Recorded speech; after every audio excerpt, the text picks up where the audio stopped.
앞으로 대한민국은 민주당이 중도 보수 정권으로 오른쪽을 맡아야 됩니다. 사실은 중도 보수 정도의 우리 포지션을 실제로 갖고 있고, 우리 진보 진영은 새롭게 구축이 돼야 되고요. 이 사람들은 보수 집단이 아니에요. 보수라고 하는 게 건전한 질서와 가치를 지키는 집단인데, 그 건전한 가치와 질서 핵이라고 하는 헌정시설 자기 손으로 파괴하고 있잖아요.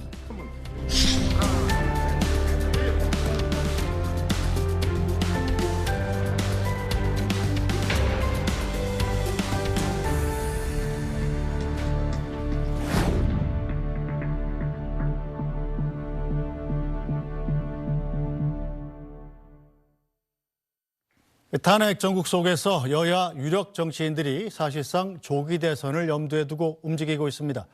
이 조기 대선이 열린다면 흔들리는 중도층 민심을 누가 잡을지가 관건이죠. 지금까지는 이분이 가장 앞에 서 있습니다. 민주당 이재명 대표 스튜디오에 모셨습니다. 어서 오십시오. 네, 반갑습니다. 네, 저도 기자니까 조금 전에 있었던 일 좀부터 여쭙겠습니다. 그럴까요? 이 임종석 비서실장 같이 점심하셨잖아요. 네. 어떤 얘기 하셨나요? 상당히 오랜만에 네. 뵙기 때문에, 길거리에서 만난 거 말고, 네. 상당히 오랜만에 뵙기 때문에 이전 이야기 얘기 좀 나눌 거예요. 또 앞으로 우리가 또 진영을 넓게 펼쳐서 반드시 정권 교체해야 된다. 그리고 당내에 서로 다름을 충분히 좀 인정하자. 네. 그 제가 다 부정하지 않는 바인데 아마 좀 부족하다고 느끼셨던 것 같고요. 저도 역시 그런 지적들에 대해서 공감하고, 왜냐하면 저희는 뭐라 그럴까, 주도하는 입장에서는 언제나 배려한다고 생각하지만 네. 아닌 경우가 많거든요. 시각이 다를 수 있으니까. 네. 공감되는 얘기가 많았습니다. 자, 이재명 대표께서 얼마 전에 말씀하신 민주당의 정체성은 중도 보수다. 네. 여기에 대해서 임종석 전 실장이 공개적으로 반대하는 의견을 냈었잖아요. 이 얘기는 안 하셨어요? 그 얘기는 없었어요. 그래요? 그런 얘기도 했군요. 예. 중요한 얘기였었는데 빼놓으셨군요. 그거는 이게 당의 중심을 분명히 잡아야 된다. 네. 넓게 펼치되 중심을 잃으면 안 된다. 이런 취지의 얘기였을 것 같은데, 틀린 얘기도 아닌 것 같기도 하고요. 알겠습니다. 자, 얼마 전에 윤석열 대통령의 탄핵 심판 최후 변론이 있었습니다. 네. 잘 보셨나요? 못 봤습니다. 못 보셨어요? 내용은 보셨죠? 결과에 대한 네. 보도들 그런 거 봤죠. 네, 어떻게 생각하십니까? 저는 이번 탄핵 사태를 겪으면서 일단 국민의 한 사람으로서 용서할 수 없는 그런 분노도 느끼긴 하지만, 또 한편으로 생각하면 제가 그 이전부터 제가 이런 말씀들을 자주 드렸어요. 예를 들면 여권이든 정치하신 분들한테, 그렇게 정치하시고 나니까 진짜 행복하십니까? 네. 제가 사실은 윤 대통령께도 사실 이 말씀을 정말 직접 드리고 싶었는데 기회가 닿지는 않았어요. 대통령이 행복해야 국민도 행복합니다. 힘든 거와는 다른 문제예요. 힘들더라도 행복할 수 있거든요. 네. 제가 보기에는 대통령께서 행복하지 않았던 것 같습니다. 뭔가 불만에 가득하고 세상이 마땅치 않고 급기야 제거해야 되겠다 이런 생각을 하셨던 것 같아서 얼마나 불행했겠어요. 그래서 마음속에 어쩌면 지옥을 만들고 스스로 들어가 계신 게 아닌가. 근데 그건 윤 대통령뿐만이 아니라 정치인들 상당수가 그런 경향이 있어 보여요. 그래요? 괴로워하는 거죠. 막 입술 터지고 그러잖아요. 네. 그럴 일이 뭐 있어요. 최선을 다하고 보람을 느끼고 힘들면 또 힘든 대로 또 인정해 주는 게 있지 않습니까? 힘든 거와 다른 문제예요. 네. 힘들어도 행복해야 된다. 근데 괴로워하고 불행해하면 나라가 불행해져요. 근데 어쨌든 간에 비상계엄이 있었고 탄핵이 됐고 헌재가 이제 조만간 현재 예상대로라면 다음 달 중순쯤 되겠습니다만 최종 심판 선고를 할 예정입니다. 네. 어떻게 예상하십니까? 예상을 하는 것은, 판결에 대한 예상을 하는 것은 그리 적절치는 않은데, 저는 민주당 대표의 입장이고 또 민주당 입장에서는 반드시 탄핵을 해야 된다. 뿐만 아니라 탄핵될 사안이다. 네. 이렇게 판단해서 탄핵을 제기했고, 또 여당의 일부 의원들까지도 가담을 해서 탄핵 의결이 났지 않습니까? 또 국민의 압도적 다수가 바라고 있고, 다시 복귀할 경우를 생각하면 끔찍하죠. 그런 종합적인 그 면들을 보면 헌법재판관 8분 지금 계신데 아마 저는 만장일치로 탄핵 의결하지, 심판하지 않을까, 인용하지 않을까 싶고요. 만약에 이거를 뭐 현재 상태로 대통령직을 유지해도 된다라고 결론을 낸다는 것은 막 쿠데타 뭐 마음에 안 들면 막 해도 되고 네. 헌법에 있는 조건 갖춰지지 않은 상태에서도 그 절차도 거치지 않고 헌법이 금지한 국회까지도 막 해산해가면서 막 할 수 있다를 인정하는 거지 않습니까? 네. 이건 나라를 포기하는 거죠. 그러진 않을 거라고 봅니다. 네, 자, 이 대표님 예상대로 만약에 탄핵이 인용돼서 윤 대통령이 파면이 된다면 60일 이내에 조기 대선이 이루어지게 네. 됩니다. 자, 그런데 지난번 박근혜 대통령 탄핵 때와는 달리 네. 지금 정부 여당의 지지율이 상당히 높아 있는 그렇습니다. 예. 상황이잖아요. 이 조기 대선이 이루어진다면 어떤 대선이 될 거라고 예상하십니까? 사실 헌정 질서를 통째로 파괴하는 행위, 나라의 근본을 부정하는 행위, 대한민국 헌법의 민주공화국이라고 하는 체제를 통째로 부정하는 범죄 행위를 동조하는 정당이 지지를 받는다. 네. 있을 수 없는 일이죠. 저는 그럼에도 불구하고 이 지지라고 하는 게 완전히 허상이라고 생각하지는 않습니다. 물론 이제 과표집에 따른 문제도 없지는 않지만 그건 아마도 과거 박근혜 탄핵 후에 벌어졌던 일, 소위 탄핵을 추진했던 집단들의 연대를 통해서 새로운 네. 이 사회 주류 주도 세력을 만들었어야 되는데 결국 그 자리에 되돌아가 버렸어요. 그 점은 우리 민주당의 부족함이죠. 사실 그 점 때문에 네. 이번에도 탄핵을 하고 나면 그다음에 벌어질 세상이 어떤 모양일까에 대해서 우리 국민들께서 완전히 다른 새로운 희망 있는 사회 만들어질까? 그냥 권력 담당자들의 얼굴만 바뀌는 거 아닐까?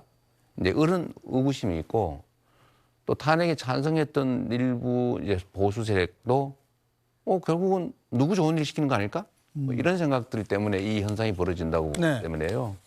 저는 우리 민주당 또는 우리 주변 세력들의 책임도 크다고 보고 뭐 그중에 제일 큰 책임은 또 저한테 있죠. 네, 그런 점에서 우리가 반성도 많이 해야 되고 좀 더 넓게 좀 일부는 충분히 양보해 가면서 네. 주도권을 잃지 않는 범위 내에서 최대한 함께하는 네, 그런 모습들을 만들고 또 잘 설명하고 거기에 대해서 동의를 받아가는 과정이 힘들지만 반드시 필요하다고 생각합니다. 네, 자, 정당에 대한 지지도와는 달리 대권 후보 선호도에서는 뭐 다들 아시다시피 이재명 대표가 네. 단연 압도적인 1위입니다. 심지어 다른 여권 후보 모두의 지지를 합친 것보다 이재명 대표가 월등히 높은데, 자, 그럼에도 불구하고 그렇다면 이번 차기 대선은 내가 이길 거야 이렇게 자신할 수 있다고 생각하십니까? 뭐 아직은 대선 얘기를 하긴 좀 섣부르고요. 지금은 그러니까 퇴행을 막는 일 여기에 뭐 정말 총력을 다해야 될 시점이라서 그 대선 얘기를 하는 건 부적당해서 말씀드리기는 좀 어렵고 다만 제가 말씀드릴 수 있는 것은 저는 일상적으로 노출되는 네. 제1당의 대표여서 더군다나 뭐 재판도 많이 받고 막 그 많이 이제 보이잖아요. 어제도 다녀오셨죠? 네, 관심이 높으니까 네. 지지도 높은 측면이 있는데 다른 분들은 아직 관심도가 떨어지고 노출도도 떨어지기 때문에 그런 것이어서 저게 그래프상 우리가 좀 우뚝 섰다고 자만할 상황은 사실 아닙니다.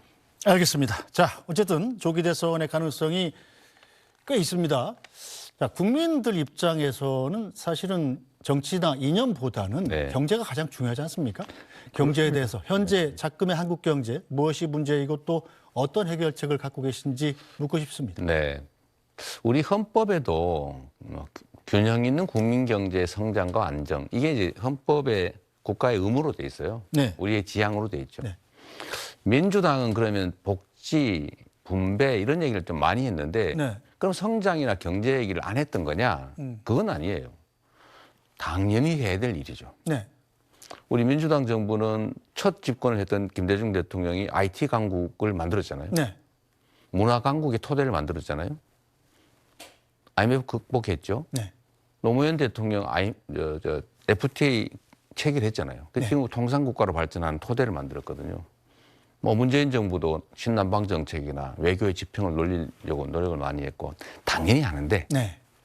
다만 복지나 분배 문제가 소외되지 않도록 그 부분을 지적했던 건데 여당은 그러면 사실 복지나 분배 정책을 도외시했단 말이에요.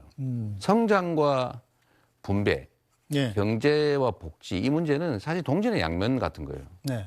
지금 전 세계의 가장 심각한 막 극단주의적 갈등 문제, 이 문제도 사실은 보시면 경제적 양극화가 뿌리예요. 네. 네.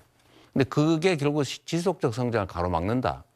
그러니까 균형 있는 성장 정책, 배분의 공정성 이런 것들이 지속적 경제 성장의 토대다, 유일한 길이다라고 IMF, 뭐 세계은행, OECD 다 그렇게 권고해요. 네. 안 되죠.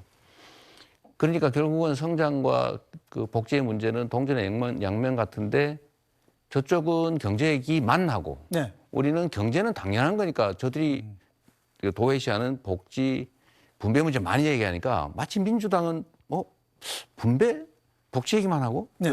성장 경제 얘기만 하니까 이게 보수고 이게 진보인가 보다 이렇게 생각했는데 성장의 문제, 그러니까 국민의 먹고 사는 문제, 네.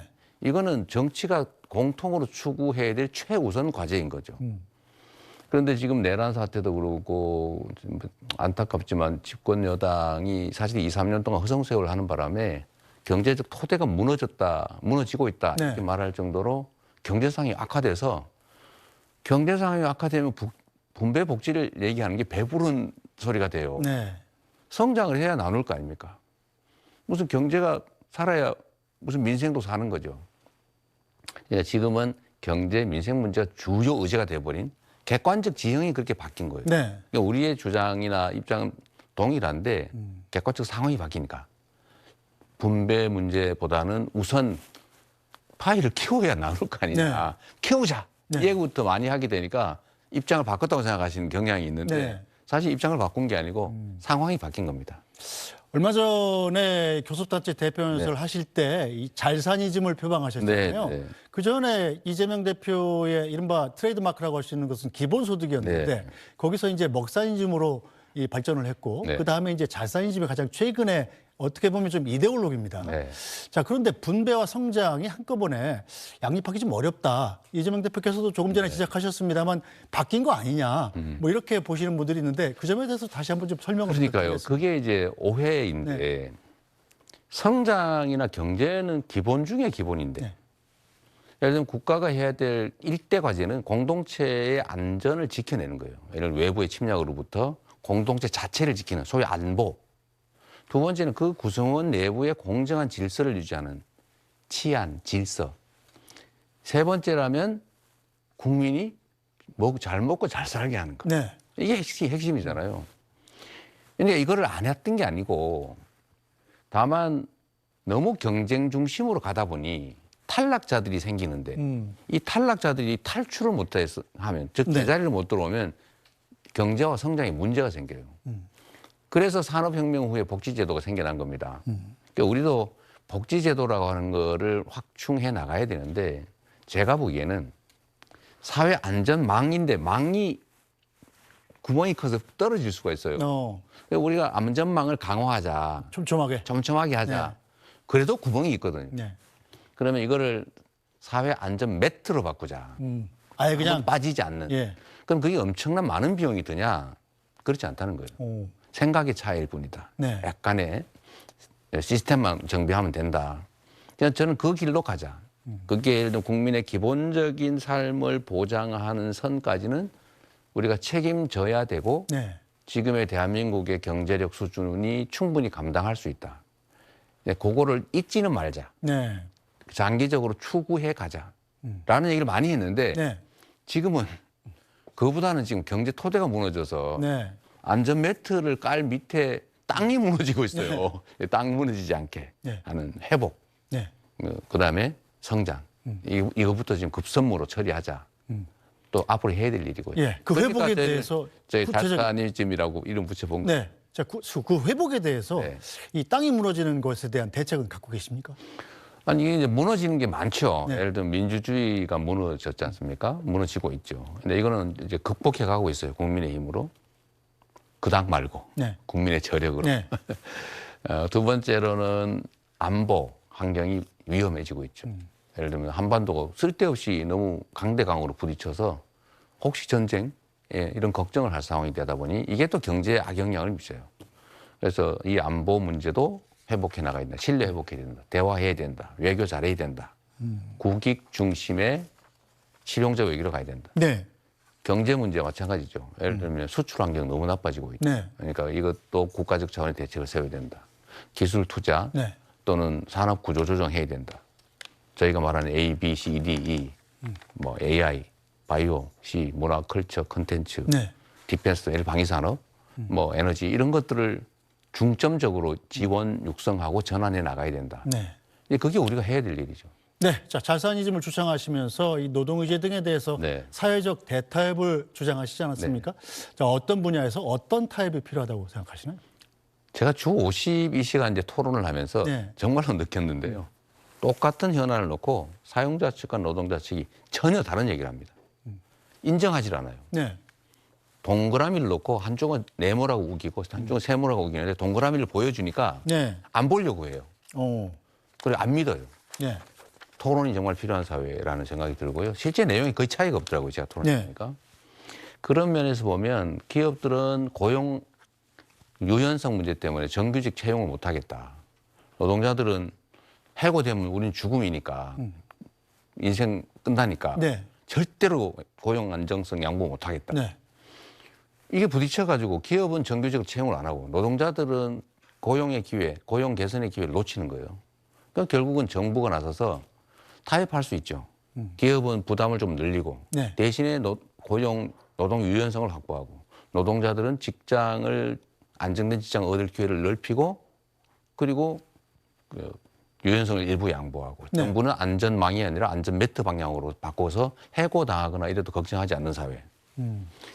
우리나라는 비정규직이면요 똑같은 현장에서 똑같은 시간에 똑같은 노동을 하는데 월급을 60%밖에 안 줘요. 이상하지 않습니까? 네. 원래는 고용 안정성이 떨어지는 비정규직에게 똑같은 일을 시키면 보수를 더 줘야 돼요. 그게 맞죠. 네, 근데 우리는 반대예요. 이거 고쳐야 됩니다. 네, 이런 것들을 사회적 대타협을 통해 치열한 논쟁을 통해서 길게 시간을 잡더라도 반드시 해내야 된다. 그런 얘기하는 거죠. 네. 근데 주 52시간 얘기가 나왔으니 말인데 지난번에 이 반도체 연구직 노동자들에 대한 52시간 예외를 네. 주장하신 것처럼 보였다가 자, 민주당의 최종적으로 선택한 안에서는 그걸 빼버리지 않았습니까? 그래서 이제 여당이 비난도 하고 그랬는데 이건 어떻게 생각하십니까? 이게 좀 황당한 일인데 첫째, 예. 반도체에 대한 지원해주자. 네. 그 기반 시설에 대한 투자라든지 아니면 조세 감면을 해주자. 이거 네. 민주당이 만든 안이에요. 네. 민주당이 막 밀어붙이고 있는데 국민의힘이 갑자기 나타나가지고 주 52시간제를 해야 돼. 네. 라고 태클을 건 겁니다. 어. 그러면서 한 얘기가 있죠. 아니 굳이 고액 전문직 연구자들이 본인이 원해서 일 좀 더 하겠다는 걸 왜 법으로 막냐. 일리가 있잖아요. 네. 그렇죠. 그래서 저도 그거 맞는 말 같다. 네. 그렇게 하겠다가 아니고 노동자 쪽에 물어봤어요. 네. 뭐라고 말하는 게 아니고 이거 노동시간을 늘리고 변형되는 노동에 따른 노동 강도가 높아진 데 따른 보수도 안 주면서 노동 착취하려고 그러는 거다. 이렇게 말하는 거예요. 동의할 수 없다. 네. 얘기를 들어보니까 오해예요.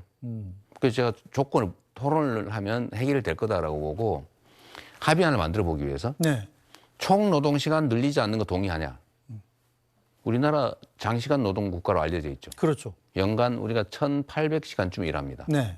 전 세계가 한 1,700시간 정도 때 일을 해요. OECD 평균으로.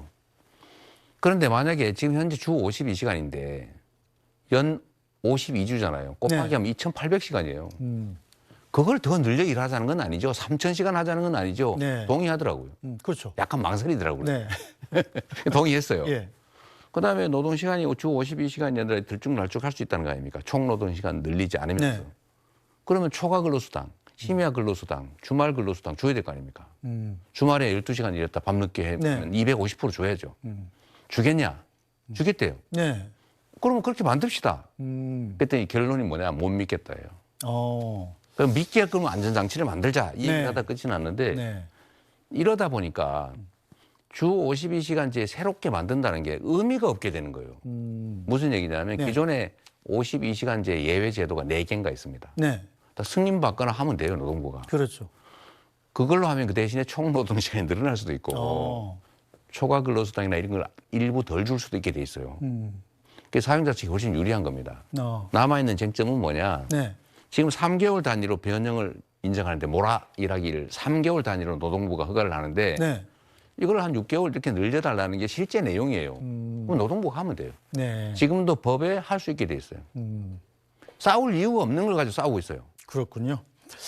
알겠습니다. 그래서 결론은 우리는 반도체 산업 지원 필요성이 있으니 해주겠다. 네. 지금 이거 가지고 싸우고 있는데 실익도 없는 거 싸우고 있는데 네. 빼고 이것부터 하자 했더니 안 된다고 해요. 어떤 태도가 바람직한지는 우리 국민 여러분께서 판단해 주시고요.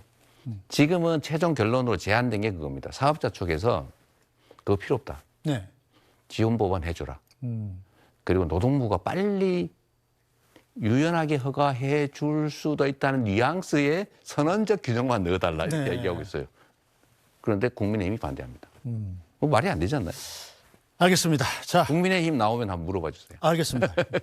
다음에 한번 국민의힘 쪽 분을 모셔서 여쭤보도록 하고요. 네. 자, 요즘 민주당이 한참 활발하게 추진하는 것이 바로 상속세 개편입니다. 네. 현재 민주당 안대로라면 이제 18억 정도까지 집을 그렇습니다. 가지신 분들은 상속세를 한 푼도 안 내게 되는 거잖아요. 네. 근데 국민의힘이 또 반대를 하고 있지 않습니까? 이것은 초부자 감세다. 뭐 이렇게 주장을 하고 있는데 어떻게 보세요? 아마 아닐걸요. 설마 그렇게 말하겠습니까? 아마 오해하셨을 가능성이 있는데요. 국민의힘의 주장은 지금 그겁니다. 그 50%를 내는 초고액 상속 구간이 있어요. 네. 그러니까 과표 기준으로 30억 넘으면 50%를 내게 돼 있어요. 네. 그걸 40%로 낮추자는 주장을 해요. 그렇죠. 고액 상속자에 대해서만 네. 10%포인트 세금을 깎아주자. 이게 이거야말로 진정한 의미의 이제 초부자 네. 감세인데. 그렇죠. 근데 그런 입장에서 우리를 초부자 감세라고 욕할 것 같지는 않고요. 다 한꺼번에 하자. 네. 자기들 것도 받아라. 우리 입장에서는 이 실제 가격에다 기초공제까지 감안을 하면 60억 정도 상속을 하는 사람 그 이상 네. 만 50% 상속세를 내요.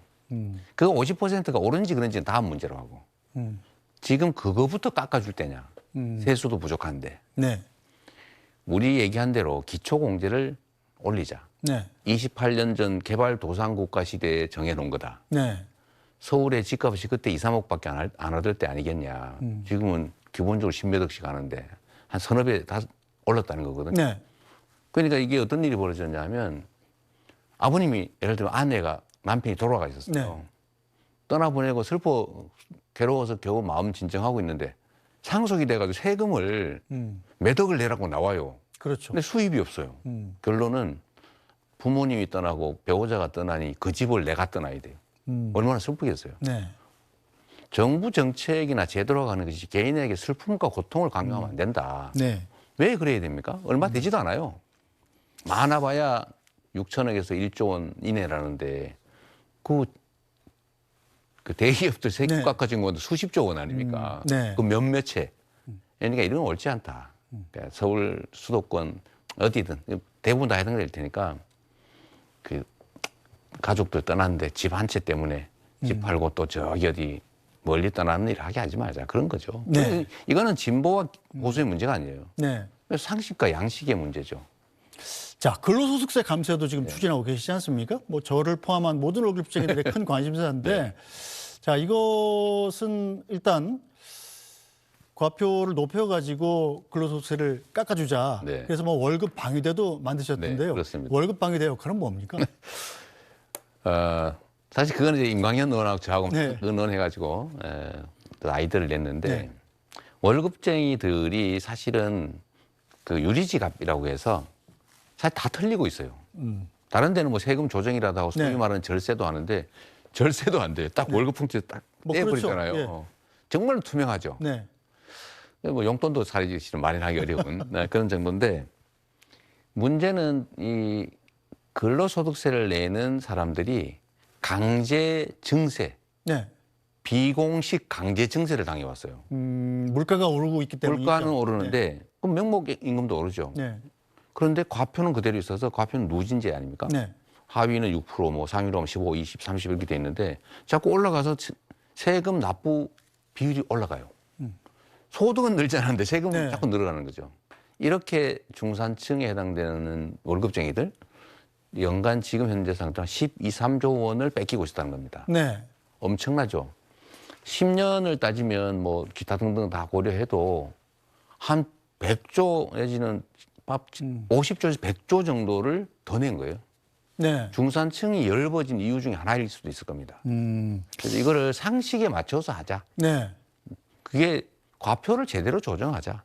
네, 어쨌든 그런 거예요. 뭐 저를 포함한 월급쟁이들이 월급 깎아준다는데 싫어할 사람 아무도 없는데 네.